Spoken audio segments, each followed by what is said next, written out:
તો ચાલો નવા વિડીયોમાં આપનું સ્વાગત છે મિત્રો।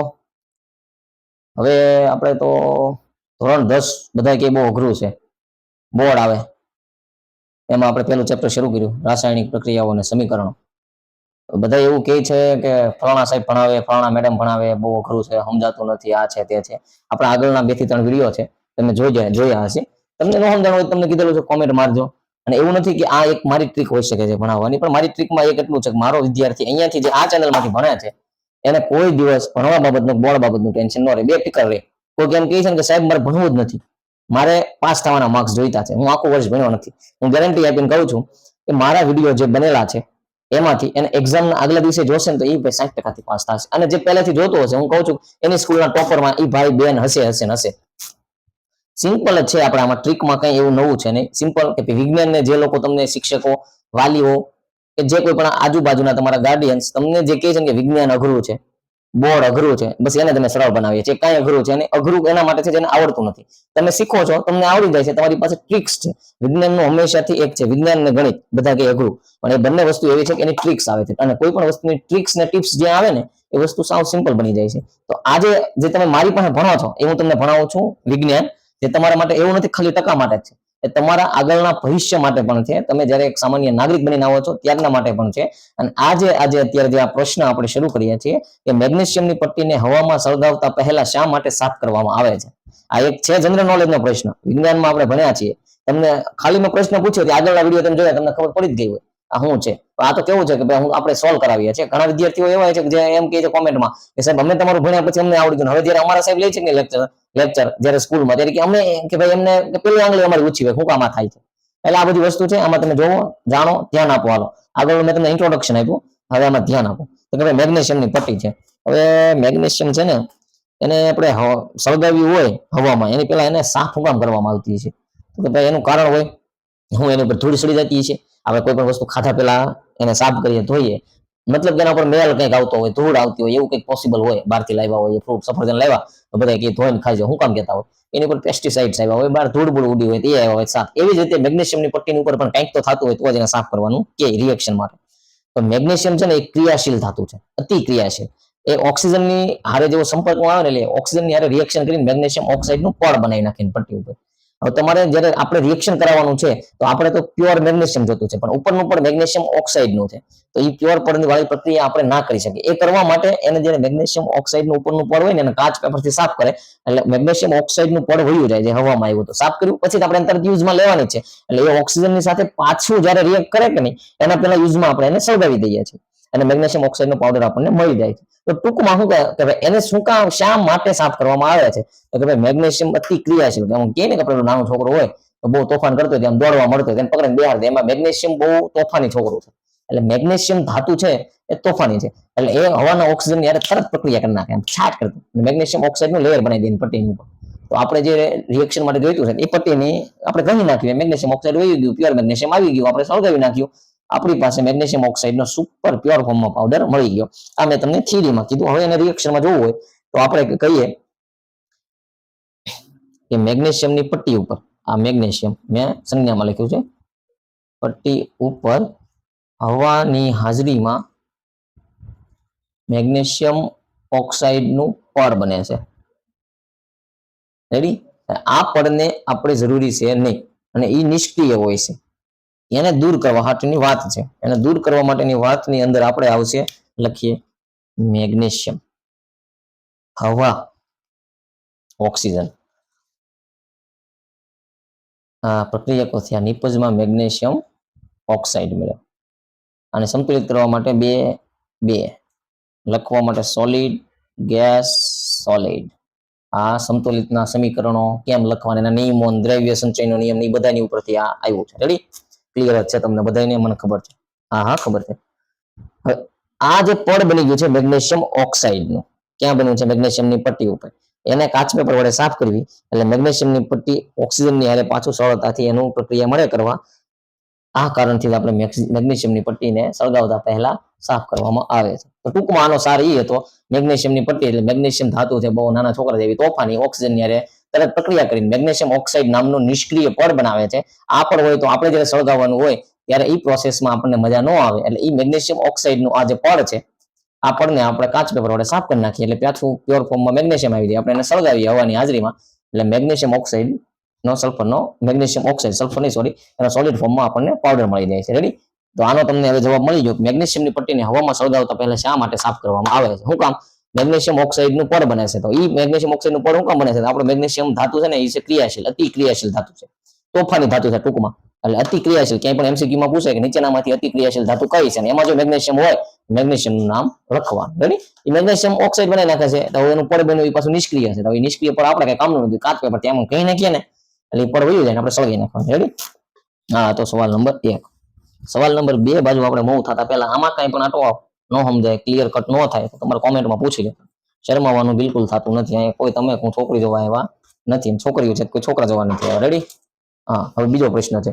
કે નીચે દર્શાવેલ રાસાયણિક પ્રક્રિયાઓ માટે સમતોલિત સમીકરણ લખો આમાં પ્રક્રિયાઓ આવશે ને આપણે સમીકરણ લખવા જોઈએ હાલો લખું નીચે દર્શાવેલ રાસાયણિક પ્રક્રિયાઓ માટે સમતુલિત સમીકરણ લખો મારે થોડીક ઉતાવળ છે એટલે સ્પીડમાં લખું છું અક્ષર આમ તેમ હોય તમારી રીતે તમારી ટેક્સ્ટ બુકમાં લખેલું જ હશે એમાંથી જોઈ લેજો આપણું મેઇન કામ સમજવાનું છે અક્ષરને જજબત કરવાના તમારે મારે તમારા રેડી હા હાઇડ્રોજન ક્લોરીન અને હાઇડ્રોજન ક્લોરાઇડ આમ આપ્યું છે હાઇડ્રોજન પ્લસ ક્લોરીન અને એમાંથી બને છે હાઇડ્રોજન ક્લોરાઇડ ઈ ઓળી શું છે હા તો બહુ અઘરું છે ઓ ભાઈ કેમ લાગે હાલો તો તમને ખબર જ છે પણ અમને ખબર છે એમ તો જો કા આ હાઇડ્રોજન આવ્યું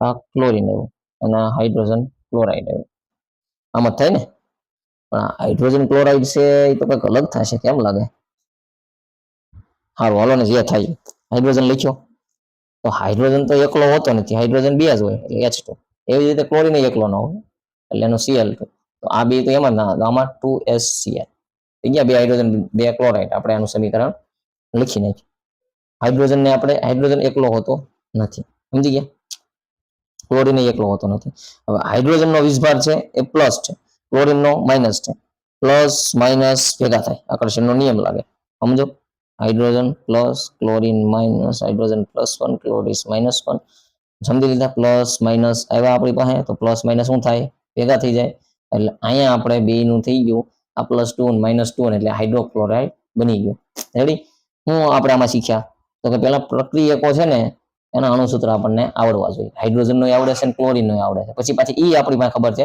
હાઇડ્રોજન એકલો નથી હોતો એ બેકલો હોય છે એ થોડોક શરમાળ છે તેને હારે કોક જોઈએ અને સપોર્ટ હાટો ક્લોરીનમાં એવું છે એને તે એમ છે ફાઇનલ પ્રોડક્ટ હાઇડ્રોક્લોરાઇડ બની ગઈ પ્રક્રિયકો તમને ફાવતા હશે કે નહીં એટલે નિપજો તો આપોઆપ તમે બનાવી નાખશો કારણ કે એમાં તો શું છે નિપજોમાં નામ આપેલું છે સંતુલિત કરતા તમને આવડે છે એટલે તમે એ કરી નાખશો આ ક્યાં નિયમથી ભેગા થાય છે તો કે અપોઝિટના પ્લસ માઇનસના નિયમ ત્યાં બે ભેગા થઈને આ આખું અણુસૂત્ર સૂત્ર સંતુલિત સમીકરણ બનાવ્યું આપણે રેડી ઘણી વખતે મારી પાસે અણુસૂત્ર અને સૂત્ર ને એવું બધું આવી જાય ને તો એને ઇગ્નોર કરી નાખજો કારણ કે હું 11 બાર સાયન્સ નું ને એ જે લઉં છું કે નહીં એમાં કેમિસ્ટ્રી ને એટલે ત્યાં મારે થોડુંક એ શબ્દ બોલવાના હોય છે એટલે તમે એનું ટેન્શન લેતા નહીં તમે અણુસૂત્ર લખ્યું છે ને તો તમારે જે ચેક કરવા વાળા સાહેબ છે ને એને એમ થાય કે છોકરા પાસે વધારે નોલેજ છે થોડું રેડી હા એટલે એમાં તમારે મૂંઝાવાનું નથી થતું મારે મૂંઝાવાનું નથી થતું આપણે સમજી નાખવાનું થાય છે આમાં હું સમજ્યા હતા plus minus opposites are always attracts ready ને હા બીજું છે એમાં બેરિયમ ક્લોરાઇડ એલ્યુમિનિયમ સલ્ફેટ બનાવે છે બેરિયમ સલ્ફેટ ને એલ્યુમિનિયમ ક્લોરાઇડ આ તો આનું કંઈક અલગ લેવા તમે સાહેબ બેરિયમ નું તમે વિચારવા મળો તો બેરિયમ નું શું બનશે સૂત્ર ક્લોરાઇડ એક પ્રક્રિયક છે બીજો પ્રક્રિયક બનશે એલ્યુમિનિયમ સલ્ફેટ ઘણી વખતે આને એવું નથી સીધી લીટીમાં જ લેવું અહીંયા હું આમ બતાવી શકું કે રિએક્શન આ સ્ટેપમાં થાય છે રેડી બને છે બેરિયમ સલ્ફેટ ને એલ્યુમિનિયમ ક્લોરાઇડ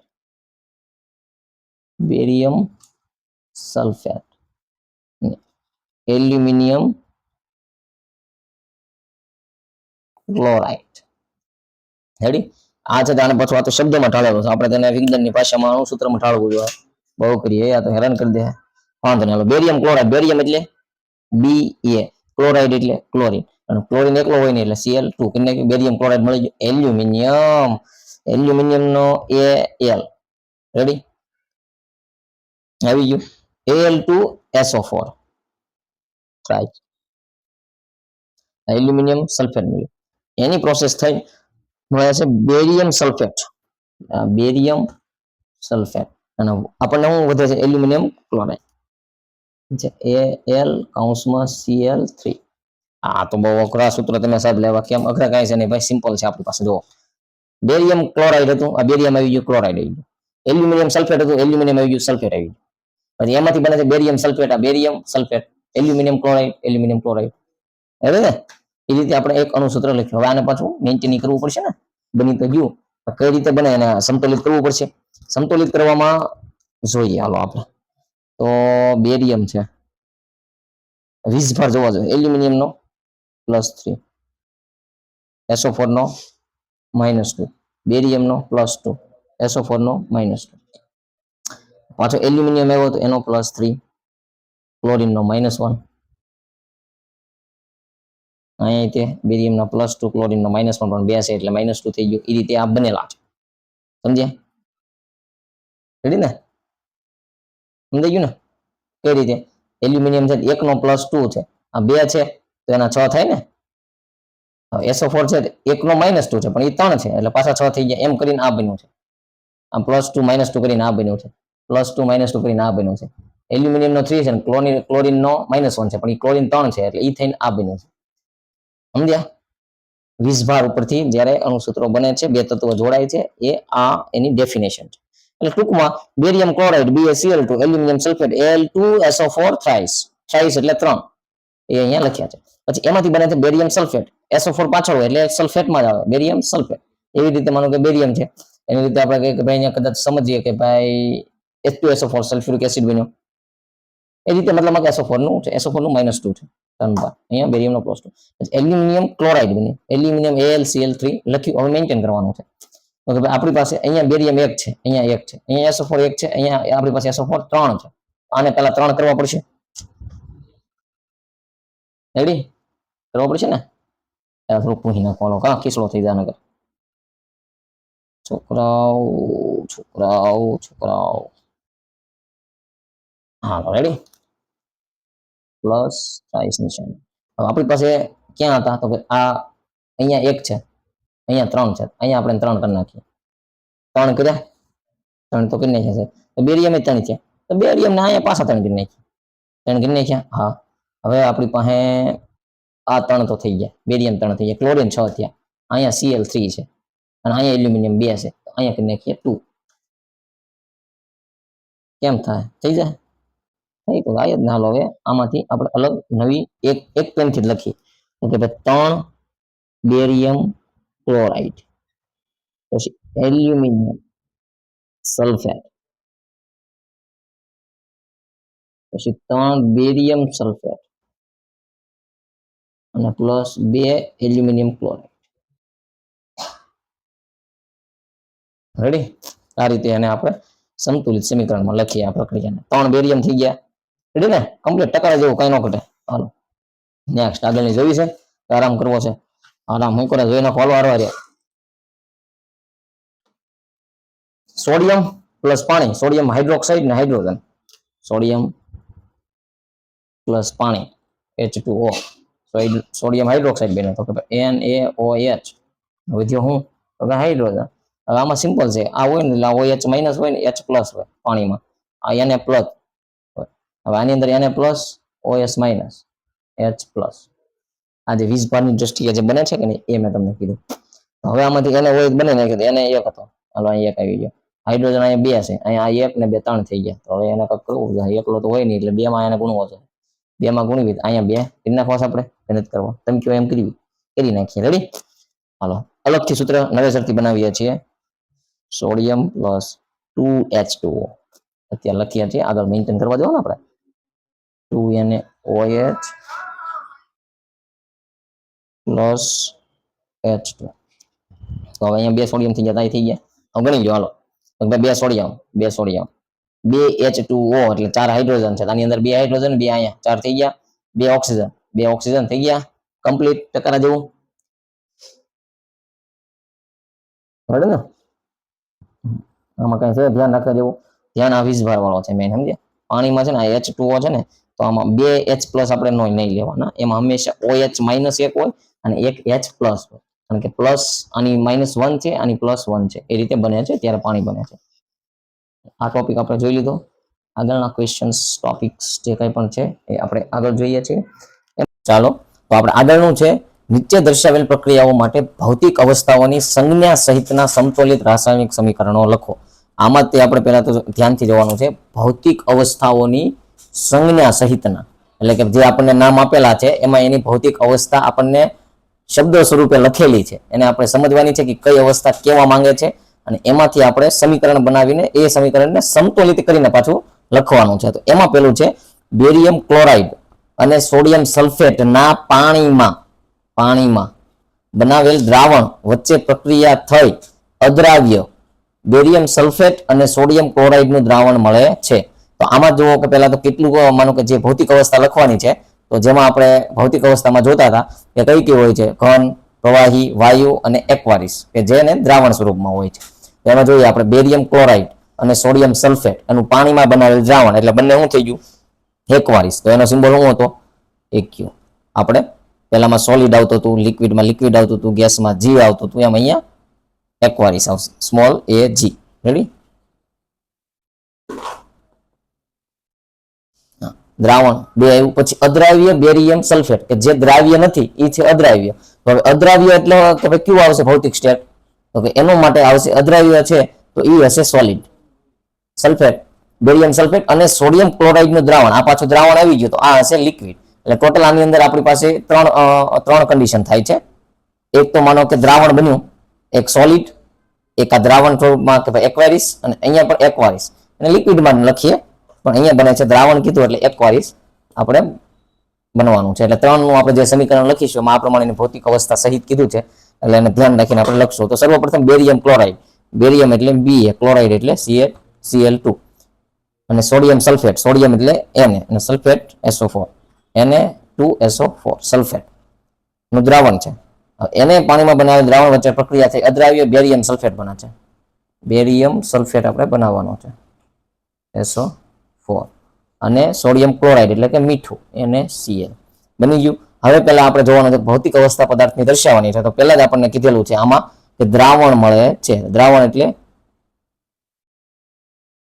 થઈ ગયું. હવે આ છે બેરિયમ સલ્ફેટ કે જે છે અદ્રાવ્ય, તો એ સોલિડ, અને NaCl તો મીઠું, તો મીઠાનું આપણને દ્રાવણ મળ્યું, તો એની ભૌતિક અવસ્થાની સંજ્ઞા આપણે બતાવી.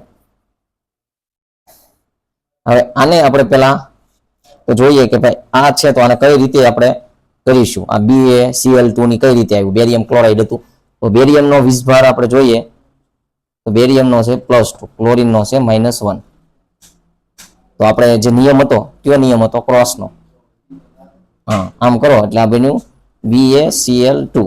હવે અહીંયા સોડિયમ છે અને SO4 છે, સોડિયમનો +1, SO4 નો -2. અહીંયા પણ સેમ એ રૂલ આપણે લાગુ પડશે, ક્રોસ કરવાનું, કે આને આના વડે ગુણી નાખવાનું. તો કે Na2 થઈ ગયું અને SO4 1, આ 2 એક, આ 2 અને 1 એકું 1, એ રીતે, એટલે એ પ્રમાણે બન્યું આ. પછી આમાંથી હવે પાછું આપણે પ્રક્રિયામાંથી શું બને છે એ બાજુ, તો બેરિયમ સલ્ફેટ બન્યું મેઇન જે આપણી પ્રોડક્ટમાં. તો ત્યાં આપણે જોઈએ હવે બેરિયમનો તો +2 છે, સલ્ફેટનો -2 છે, તો એ ઓકે થઈ ગયું. NaCl માં એ રીતે છે કે ભાઈ મીઠાનું છે +1 છે, ક્લોરીનનું છે -1 છે, તેનું એક કરીએ તો એ પ્રમાણે જ બને છે BaSO4 NaCl. હવે આને આપણે એક સમતોલિત કરવાનું છે. તો સમતોલિત કરવા માટે આપણે પહેલા લઈએ ઓક્સિજન, અહીંયા 4 છે, અહીંયા પણ ઓક્સિજન 4 છે, અહીંયા સલ્ફર 1 છે, અહીંયા સલ્ફર 1 છે, અહીંયા બેરિયમ 1 છે, અહીંયા બેરિયમ 1 છે, પછી અહીંયા સોડિયમ 2 છે અને ક્લોરીન પણ 2 છે. તો અહીંયા સોડિયમ 1 છે, ક્લોરીન 1 છે, તો અહીંયા 2 NaCl આપણે કરી નાખીએ એટલે સમીકરણ સમતોલિત થઈ જાય. 2 NaCl, સોરી 2 લખાઈ ગયું મારાથી પાછળ, NaCl. રેડી? તો જોયું આમાં હતું કે નીચે દર્શાવેલ પ્રક્રિયાઓ માટે ભૌતિક અવસ્થાઓની સંજ્ઞા સહિતના સમતોલિત રાસાયણિક સમીકરણો દર્શાવો. એનું પહેલું હતું બેરિયમ ક્લોરાઇડ BaCl2. એનો પ્રક્રિયા થાય છે સોડિયમ સલ્ફેટના પાણીમાં બનાવેલા દ્રાવણ સાથે. તો આ સોડિયમ સલ્ફેટ બની ગયો, એનું પાણીમાં બનાવેલા, એટલે બંને છે દ્રાવણ. પછી એમાંથી જે બને છે પ્રક્રિયા થઈને અદ્રાવ્ય બેરિયમ સલ્ફેટ મળે છે. તો એ અદ્રાવ્ય કીધું એટલે સોલિડ ફોર્મમાં મળ્યો, એનું અહીંયા આપણે સંજ્ઞા આપી. પછી બન્યો અને સોડિયમ ક્લોરાઇડનું દ્રાવણ એટલે કે મીઠાનું દ્રાવણ, તો એનું આપણે આપી એક્વારસ જે એની છે કન્ડિશન એ. તો અહીંયા આપણે પહેલા લખી નાખીએ, આ દ્રાવણ હતું એટલે AQ, આ AQ, આ સોલિડ અને આ AQ. પછી આપણે આગળ જોયું કે આ કોમ્બિનેશન છે BaCl2 Na2SO4 એ કઈ રીતે બને છે. તો બેરિયમ છે તો બેરિયમનો વીસભાર +2 છે, ક્લોરીનનો -1 છે. જ્યારે અહીંયા 2 ક્લોરીન છે તો એના 2 થાય. એ રીતે આપણે જે અહીંયા લીધા હતા ક્રોસ ગુણાકાર કરીને, તો કે ભાઈ બેરિયમનો વીસભાર જે હતો +2 એને આપણે ગુણ્યો ક્લોરીન સાથે. આ ક્રોસમાં Ba1 ક્લોરીનનો ગુણ્યો બેરિયમ સાથે અને બેરિયમનો ક્લોરીન સાથે. એ રીતે જે આપણે બનાવેલી છે આ ચોકડી વાળી કે ગુણાકાર વાળું, એના પ્રમાણે BaCl2 આવ્યું, આ પ્રમાણે Na2SO4 આવ્યું. પછી એનાથી પ્રક્રિયા થઈને એની નિપજમાં બેરિયમ સલ્ફેટ સોલિડ અને મીઠાના પાણીનું દ્રાવણ મળ્યું. પછી એને આપણે છેલ્લે અહીંયા સમતોલિત પણ કરી દીધું. આ છે આમાં મેઇન ઇમ્પોર્ટન્ટ વાત છે તમારે આ જે પેલા જે આ બનાવીએ છીએ આપણે પ્રક્રિયકોમાં ફોર્મ્યુલા, એ ફોર્મ્યુલેશન. તો એના માટે આપણને શું આવડવું જોઈએ કે ભાઈ બેરિયમ છે તો બેરિયમને કેમ લખાય, ક્લોરાઇડને કેમ લખાય, સલ્ફેટને કઈ રીતે લખાય, સોડિયમને કઈ રીતે લખાય એ કરશું. અને આ વીજભાર વાળું આપણે આગળ શીખી ગયા હતા એ તમને આવડે છે એટલે આને જ પહેલા આપણે આનું સૂત્ર લખી શકીએ સમતોલિત. તો પછી આપણે કરી જ નાખીશું આગળ એ પ્રમાણે થાય છે. આ પેલું ઉદાહરણ પ્રતિવાના માટેનો પ્રશ્ન જે કંઈ પણ હતો. હવે આગળ આપણે નેક્સ્ટમાં જઈએ. આ એટલું બધું પણ લેન્ધી નથી, 1-2 વાર તમે જોશો, પ્રેક્ટિસ કરશો સાથે એટલે આપણને ફાવી જશે, એટલું લેન્ધી છે નહીં. હવે પછી બીજું છે આગળ સોડિયમ હાઇડ્રોક્સાઇડના દ્રાવણ ને પાણીમાં હાઇડ્રોક્લોરિક એસિડના દ્રાવણ પાણીમાં સાથે પ્રક્રિયા કરી સોડિયમ ક્લોરાઇડ અને પાણી બને છે. આને આપણે બતાવવાનું છે સોડિયમ હાઇડ્રોક્સાઇડનું દ્રાવણ. તો ભાઈ સોડિયમ હાઇડ્રોક્સાઇડ દ્રાવણ પાણીમાં હાઇડ્રોક્લોરિક એસિડના દ્રાવણ સાથે, હાઇડ્રોક્લોરિક એસિડના દ્રાવણ સાથે એ રીતે પાણીમાં પ્રક્રિયા કરી સોડિયમ ક્લોરાઇડ અને પાણી બનાવે છે. પ્રક્રિયા કરી સોડિયમ ક્લોરાઇડ મીઠું અને પાણી તો H2O બનાવે છે. અને આપણે ભૌતિક અવસ્થાઓ સાથે, ભૌતિક અવસ્થાની સંજ્ઞા સાથે સમીકરણને સમતોલિત કરવાનું છે. મતલબ શબ્દોમાંથી આપણે એને ABCD માં ટૂંકમાં ઢાળવાનું થાય. સમજ્યા? હવે તો કે પહેલા આવ્યું સોડિયમ હાઇડ્રોક્સાઇડનું દ્રાવણ છે એટલે એક્વેરિયસ ફોર્મમાં છે. Sodium hydroxide, sodium hydroxide OH દ્રાવણ એટલે AQ. પહેલા એક શબ્દમાં આપણે બેઝિકમાં લખી લેવાનું, ખોટું પડે પાછું ચેક કરી નાખવાનું. આ શીખવા માટેનું છે મગજમાં. એકવાર તમને એની પ્રેક્ટિસ પડી ગઈ પછી આગળની વાત જ અલગ છે. પછી હાઇડ્રોક્લોરિક એસિડ, હાઇડ્રોક્લોરિક એસિડને આપણે કઈ રીતે લખીએ, HCl, હાઇડ્રોજન ને ક્લોરીન એટલે હાઇડ્રોક્લોરિક એસિડ બની ગયું. એની પ્રોસેસ થઈને શું આપણને મળે છે તો કે સોડિયમ ક્લોરાઇડ અને પાણી મળે છે. સોડિયમ ક્લોરાઇડ એટલે મીઠું તો કે NaCl અને પાણી એટલે H2O. સિમ્પલ ફોર્મમાં આમ આપણે લખી નાખ્યું. આમાં પણ કયો નિયમ લાગુ પડે છે, Na+1 OS -1, હાઇડ્રોજન +1 Cl -1. આ બેનો વીજભાર એ પ્રમાણે પડે છે. અહીંયા તે Na+Cl- H+O -2, H+1 O -2 એટલે અહીંયા એનો લખીએ 1 2 ક્રોસ કરી નાખી એટલે H2O બની ગયા. એ પ્રમાણે એ સિમ્પલ રીતમાં એ પ્રમાણે બને છે. હવે આને પછી આપણે સમતોલિત કરવાનું થાય આગળ. તો હવે આપણે સમતોલિત કરવા માટે ચેક કરી લઈએ. અમે લખ્યું છે તો અહીંયા આપણે પહેલેથી ઉપાડીએ. એક તો ટ્રીક જે તમને એમાં હતી વધારે હોય એને કહો. તો એક બીજું છે કે ક્યાંયથી નથી આપણે પહેલેથી ઉપાડીએ અહીંથી સોડિયમ. તો કે આખામાં 1 છે, અહીંયા આખામાં 1 છે. OH આમાં ક્યાંય છે નથી. તો OH ને આપણે છેલ્લે H2O માં પણ કન્વર્ટ થતું હોય ત્યારે પણ જોઈ શકીએ. પછી તો કે Cl તો કે અહીંયા 1 છે, અહીંયા 1 છે. ન્યુટ્રલ H2O તો કે 2 હાઇડ્રોજન, આનો 1 હાઇડ્રોજન, અહીંયાનો 1 હાઇડ્રોજન. H2 થઈ ગયો ને આ 1 O એટલે O. આખું સમીકરણ સમતોલિત જ છે. હવે આની ફિઝિકલ અવસ્થા દર્શાવવાની હતી. તો કે આ પેલા સોડિયમ હાઇડ્રોક્સાઇડનું આપણે દ્રાવણ લીધું હતું અને હાઇડ્રોક્લોરિક એસિડનું આપણે દ્રાવણ લીધું. તો આ એક્વેરિયસ આવી ગયું. એમાંથી જે મીઠું બને છે એ પણ દ્રાવણ સ્વરૂપે આવે છે અને પાણી તો દ્રાવણ સ્વરૂપે જ હોય છે એટલે એક્યુ. એ રીતનું આખી અવસ્થા સાથેનું આવી ગયું.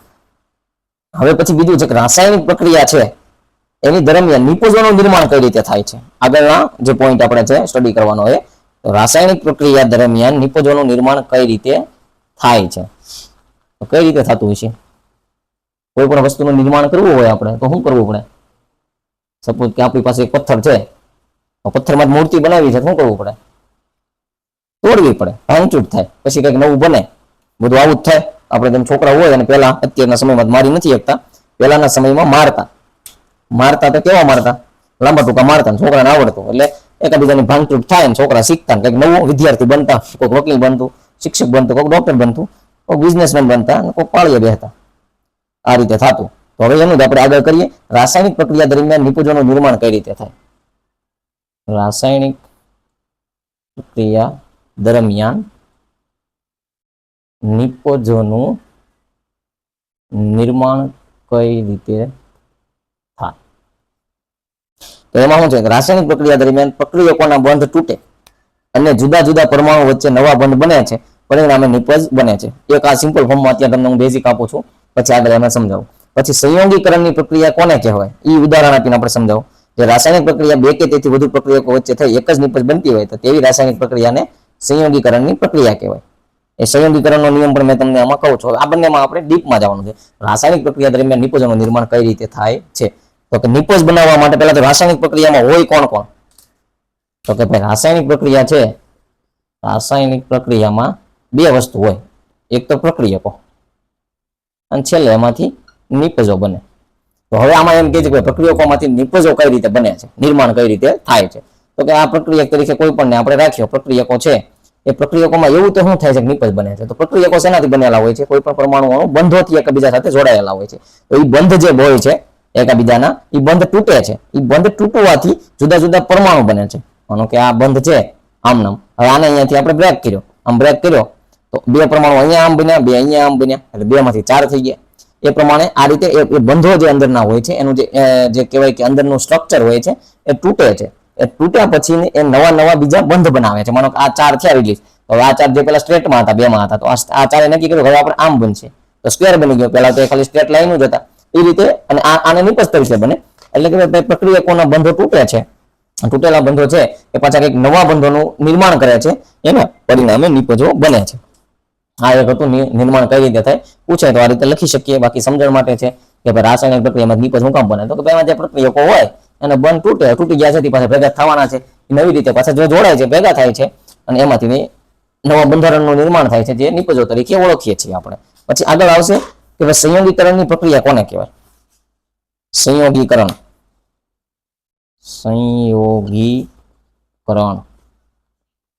પ્રક્રિયા, સંયોગીકરણની પ્રક્રિયા. સંયોગીકરણ એટલે શું? પહેલા આપણે એ સમજવાનું થાય. તો કે જે રાસાયણિક પ્રક્રિયામાં બે કે તેથી વધુ પ્રક્રિયકો વચ્ચે પ્રક્રિયા થાય એક જ નિપજ બનતી હોય તો તેવી રાસાયણિક પ્રક્રિયાને સંયોગીકરણ પ્રક્રિયા કહેવાય છે. સંયોગીકરણની પ્રક્રિયામાં માનો કે બે પ્રક્રિયકો છે, મેગ્નેશિયમ ઓક્સિજન, મેગ્નેશિયમ ઓક્સાઇડ, એક જ નિપજ બની, બીજી કોઈ બાય પ્રોડક્ટ બની નથી. જ્યારે આના પહેલાનું આપણે જોઈએ કે સોડિયમ ની હાઇડ્રોક્લોરિક એસિડ સાથેની હાઇડ્રોક્સાઇડના દ્રાવણની હાઇડ્રોક્લોરિક એસિડ સાથેની પ્રક્રિયામાં આપણે બનાવતા NaCl + H2O, એટલે અહીંયા બે પ્રોડક્ટ બની હતી નિપજમાં, જ્યારે અહીંયા એક જ બની છે. હવે એને આપણે સંતુલિત કરી નાખીએ, એક જ બની છે. સંયોગીકરણની પ્રક્રિયા એવું કહે છે કે જે રાસાયણિક પ્રક્રિયામાં બે કે તેથી વધુ પ્રક્રિયકો, આ એક કરતા વધારે પ્રક્રિયાઓ થયા, બે આ બે થયા, હવે આનાથી ત્રીજો હોય બે કે તેથી વધુ પ્રક્રિયકો લેવાના, એની વચ્ચે પ્રક્રિયા થઈ એક જ નિપજ બનતી હોય. અહીંયા એક નિપજ બની છે, અહીંયા બે જ પ્રક્રિયકો છે પણ અહીંયા બે નિપજ બને છે, H2O અને NaCl, મીઠું અને પાણી, અહીંયા એક જ બને છે. આ પ્રક્રિયાને સંયોગીકરણની પ્રક્રિયા કહેવાય. આ પ્રક્રિયાને સંયોગીકરણની પ્રક્રિયા ના કહેવાય, કારણ કે એમાં નિપજ બે બને છે. બે કે તેથી વધુ પ્રક્રિયકો ભાગ લઈને જે નિપજ બનાવે છે એ નિપજ એક કરતા વધારે હોય તો એ સંયોગીકરણની પ્રક્રિયા નથી. જો એક જ બને છે તો સંયોગીકરણની પ્રક્રિયા છે. અહીંયા બે પ્રક્રિયકોએ ભાગ તો લઈ લીધો પણ એને બે નિપજ બનાવી, એટલે આ સંયોગીકરણની પ્રક્રિયા ન થઈ. જ્યારે અહીંયા બે પ્રક્રિયકોએ ભાગ લીધો પણ એક જ નિપજ બની, એટલે એ સંયોગીકરણની પ્રક્રિયા છે. અને વ્યાખ્યા સ્વરૂપે આપણે કેવી હોય તો સંયોગીકરણની પ્રક્રિયાની અંદર જે રાસાયણિક પ્રક્રિયામાં બે કે તેથી વધુ પ્રક્રિયકો વચ્ચે પ્રક્રિયા થઈ એક જ નિપજ બનતી હોય તો તેવી રાસાયણિક પ્રક્રિયાને સંયોગીકરણની પ્રક્રિયા કહેવાય. મતલબમાં કે બે પ્રક્રિયકોમાંથી એક નિપજ બને છે, બીજું કાંઈ બાય પ્રોડક્ટ નથી બનતી, એક જ બને છે, એને સંયોગીકરણની પ્રક્રિયા કહેવામાં આવે છે. પછી હજી એક બીજી વસ્તુ છે, સંયોગીકરણની પ્રક્રિયા છે ને એને ઇંગ્લિશમાં કોમ્બિનેશન રિએક્શન કહેવાય છે. Combination reaction. તો ઘણી વખતે એક્ઝામમાં MCQમાં એમ પણ પૂછી શકે કે કોમ્બિનેશન રિએક્શન સમજાવો. તો હવે આપણે કહીએ કોમ્બિનેશન રિએક્શન ઇંગ્લિશમાં લખીને, ઓલા ગુજરાતીમાં જ તે આપણને આપ્યું હોય લખીને કોમ્બિનેશન રિએક્શન. કે આ હું તો એ યાદ રાખવાનું કે કોમ્બિનેશન એટલે કે ભેગું કરવું. કોમ્બો કહે ને, કોમ્બો ઓફર છે તો એક કરતા વધારે બે ઓફર આપતા હોય, એકની હારે એક આપતા હોય. કોમ્બો એટલે કે બે હોવું. કોમ્બિનેશન રિએક્શન સંયોગ, સંયોગ એટલે ભેગા થવું. સમય સંજોગે ભેગા થઈશું ને એવું કહે ને, સમય સંયોગ મળ્યો તો ભેગા થવાનો, એટલે કે સંયોગ એટલે કોમ્બિનેશન રિએક્શન. એમ સિમ્પલીમાં યાદ રાખશો, કોમ્બિનેશન રિએક્શન કે તો પણ સંયોગીકરણ પ્રક્રિયા જ છે. સંયોગીકરણ પ્રક્રિયાનું ઇંગ્લિશ કોમ્બિનેશન રિએક્શન છે. ઘણી વખતે MCQ માં પૂછે છે કે ભાઈ કોમ્બિનેશન રિએક્શન નીચેનામાંથી કઈ છે, તો 4-5 આ ટાઈપના આપેલા હોય રિએક્શન લખેલા, સમીકરણો લખેલા, એમાંથી આપણે સિલેક્ટ કરી લેવાનું આ છે. એટલે જે પ્રમાણે પણ સંયોગીકરણની પ્રક્રિયા આને કહેવાય છે. તો આજે આપણે જે કંઈ પણ આમાં શીખ્યા હતા, જે સ્વાધ્યાયમાં મેગ્નેશિયમની પટ્ટીનું શીખ્યા હતા, મતલબ રિએક્શનને કઈ રીતે સમતોલિત કરવા શું કામ પડે, એનું મહત્વ શું છે, એ બધા જ જે કોઈ પણ વસ્તુ આપણે શીખ્યા છીએ એ તમારે યાદ રાખવાનું છે. સિમ્પલી ફોર્મમાં છે, બધું જ યાદ રહી જશે. પણ આપણે એક વસ્તુ કરવાની છે કે યાદ રાખવાની સાથે આપણો પાયો સમજીને એને મજબૂત બનાવવાનો છે. છતાં પણ આની એક હાઇલાઇટ આપી દઉં છું. એમાં પહેલા આપણે શીખ્યા હતા મેગ્નેશિયમની પટ્ટી, અને ભાઈ આપણે હવામાં સળગાવીએ છીએ તો પહેલા એને સાફ શું કામ કરવામાં આવે છે? મેગ્નેશિયમ શું છે? નાના છોકરા જેવું બહુ તોફાની છે, એટલે કે ક્રિયાશીલ ધાતુ છે, ખૂબ જ ક્રિયાશીલ ધાતુ છે, સમજ્યા? એટલે એ તરત તે હવામાન ઓક્સિજન સાથેની પ્રક્રિયા કરીને મેગ્નેશિયમ ઓક્સાઇડનું એના પર નિષ્ક્રિય પડ બનાવે છે. નિષ્ક્રિય પડ હોય ને આપણે સળગાવવા જઈએ તો એ કંઈ કામ આપવાનું છે નહીં. એટલે એ પડને જો પહેલા દૂર કરવા માટે એને કાચ પેપરથી સાફ કરીએ છીએ. પેલું એ બીજું છે કે ભાઈ જે આપણને ઘણા નીચે આપણને રાસાયણિક પ્રક્રિયા આપી હતી, એમાંથી આપણે પ્રક્રિયાઓને સમતુલિત કરવાની હતી. એમાં લખ્યું હતું ભાઈ હાઇડ્રોજન વાળું હતું, ક્લોરીન વાળું હતું, તેને આપણે કયા બેઝથી કર્યા? પછી અમુક જગ્યાએ આપણે જે રીતે સંયોગીકરણનો નિયમ વાપર્યો હતો એ હતું સમતુલિત કરવાના, સમતુલિત કર્યા હતા, વીજભાર જોઈને કર્યા હતા, એ બધું હતું. પછી આગળનામાં આપણે જે ગયા હતા ત્રીજામાં, તો એમાં હતું કે ભાઈ પ્રક્રિયાઓ હતી તેની ભૌતિક અવસ્થા સહિત આપણે કરવાના હતા સમતુલિત. તો એમાં લખ્યું હોય કે ભાઈ ફલાણાનું દ્રાવણ, બેરિયમ ક્લોરાઇડનું દ્રાવણ એટલે AQ. હમણાં ખાલી એમ લખ્યું કે ભાઈ બેરિયમ ક્લોરાઇડ, તો બેરિયમ ક્લોરાઇડને આપણે ત્યારે ઘન અવસ્થામાં લઈ લેવાનો કે ભાઈ સોલિડ રીતે. એ રીતે આગળ એનું દ્રાવણ હતું, તો 21 માં આપણે એને લઈ લીધું છે. પછી એ રીતે મીઠામાં એમ હતું કે મીઠાનું દ્રાવણ બને છે, નહીં તો કીધું હોત કે ભાઈ અદ્રાવ્ય મીઠું બને છે, તો મતલબ કે દ્રાવણ નથી, એ સોલિડ ફોર્મમાં બને છે, એવું પણ અંદર હતું. અમે તમને મીઠાના પેલાના ઉદાહરણથી સમજાવ્યું. પછી આગળ આવ્યા હતા કે ભાઈ નિપજનું શું કામ નિર્માણ થાય, બીજું કઈ નથી થતું. તો કે પ્રક્રિયકોના બંધ તૂટે છે અને એ જે તૂટેલા બંધ છે એ નવા બંધનું નિર્માણ કરે છે, જેનાથી નિપજ આપણને મળે છે.